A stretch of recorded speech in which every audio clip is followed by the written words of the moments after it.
Hello বন্ধুরা, এখন আমি খেল খেলমে বলে সিনেমাটা ট্রেলারে রিয়াকশন দেবো। আমি এটা লাইভ রিয়াকশন দেবো না, কারণ টির সিরিয়ালের কাজ অলরেডি তারা কপিরাইট ক্লেম দেবে, তাই আমার ট্রেলার দেখা হয়ে গেছে। আমি সেটা দেখেই আমি বলছি। মুদাস্সির রেজি এই সিনেমাটার ডিরেক্টর, এবং লিড রোলে যারা যারা আছে তার মধ্যে প্রথম নাম হলো অক্ষয় কুমার, সঙ্গে বানি কাপুর রয়েছে, অ্যামি ভার্ক রয়েছে, ফারদিন খান রয়েছে, এখানে তাপসি পান্নু রয়েছে এবং অন্যান্য আর্টিস্টরা রয়েছে, যার মধ্যে আদিত্য শীল আছে, আরও অন্যান্য আর্টিস্ট। তো কেমন হলো ট্রেলারটা দেখার আগে বলে দিই, এই সিনেমাটা হলো 2016 সালের ইতালিয়ান সিনেমা, যেটা ইংলিশের নাম হলো পারফেক্ট স্ট্রেঞ্জার্স, তার অফিসিয়াল হিন্দি রিমেক। এবং যারা ওই সিনেমাটা দেখেছে তাদের কাছে এই সিনেমার গল্প মোটামুটি একটা আইডিয়া আছে।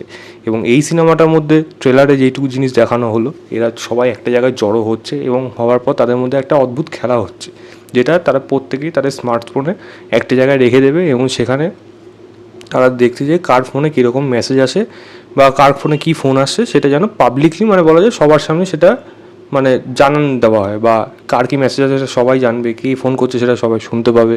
এরকম একটা খেলা হয় এবং সেই খেলাটার মাঝখানে গিয়ে এদের মধ্যে কী কী প্রবলেম হয়, কে কী কী সিক্রেট লুকিয়ে রেখেছে, এইগুলো বেসিক্যালি বেরিয়ে আসে। পাতি কথায় কার কী কেচ্ছা আছে সেগুলো সবার সামনে বেরিয়ে আসবে।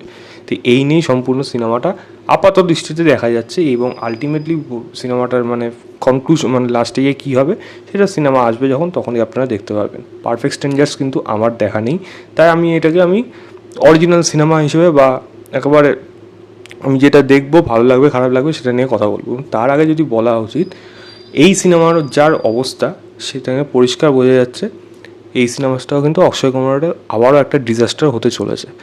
অক্ষয় কুমারের ফেস ভ্যালু বা অক্ষয় কুমারকে দেখার জন্য এখন হলে সিনেমা দেখার কারোর ইচ্ছা নেই। তাই তার যেই নিজস্ব অবস্থা, সে তার নিজস্ব জায়গাটা যেভাবে নষ্ট করেছে, অ্যাভেলেবিলিটি এমন পর্যায়ে নিয়ে গেছে যে তাকে বড় পর্দায় পয়সা দিয়ে লোকে দেখবে সেটা লোকের ইচ্ছাটুকুও নেই। আমি একজন অক্ষয় কুমার ফ্যান না হয়েও বলছি যে অক্ষয় কুমারের কমেডি দেখার জন্য কিন্তু আমার মতো প্রচুর লোক ওয়েট করে থাকে, কিন্তু দুঃখের বিষয় এই সিনেমার কমেডিও কিন্তু আমার কাছে ওয়ার্ক করছে না। এবং যেই কমেডিগুলো রয়েছে সেগুলো খুবই ব্যাড ডেটেড এবং খুবই ব্যাড জোকস, সেগুলো মানে সেগুলো অনেক আগে হয়ে গেছিলো, এখন আর সেরকম ধরনের কাজ চলবে না। ইনোভেটিভ কিছু এখানে আনতে হবে, তো সেই জিনিসটা কিন্তু একেবারে এখানে ওয়ার্ক করছে না। প্লাস এখানে কারোর পারফরমেন্স সেরকম ভালো লাগছে না।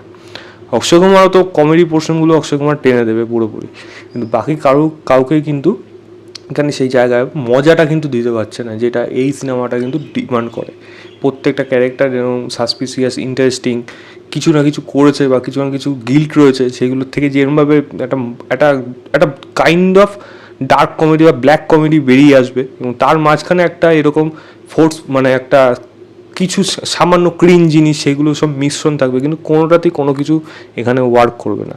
কারণ অ্যাটলিস্ট ট্রেলার লেভেলে তো আমার কাছে করেনি। গানটাকে পর্দে মে রাজেন্দ্র যেভাবে প্রত্যেকটা ক্যারেক্টারকে ডিনোট করছে এখানে, সেটাও যে খুব একটা মজা দেবে তা না, কারণ গল্পটার মধ্যে ট্রেলার তো এক লেভেল বিশাল বড় বানিয়ে দিয়েছে, এতটা না বানালেও হতো, কিন্তু যদিও বানিয়ে থাকে তবুও ট্রেলারের মধ্যে কিন্তু কোনো একটা এলিমেন্ট নেই যেটা নিয়ে প্রশংসা করা যায়। তো আমার কাছে এই ট্রেলারটা খুবই একটা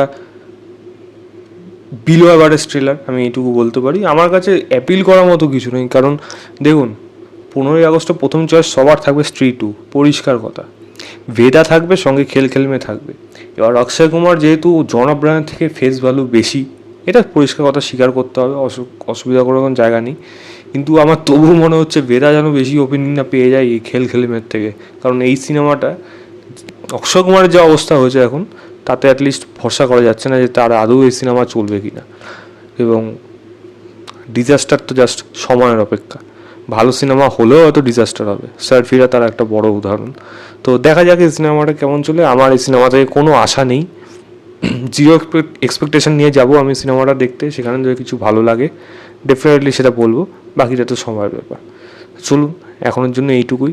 এই ছিল আমার ওভারঅল ট্রেলার রিয়াকশন খেল খেলবে বলে সিনেমাটা।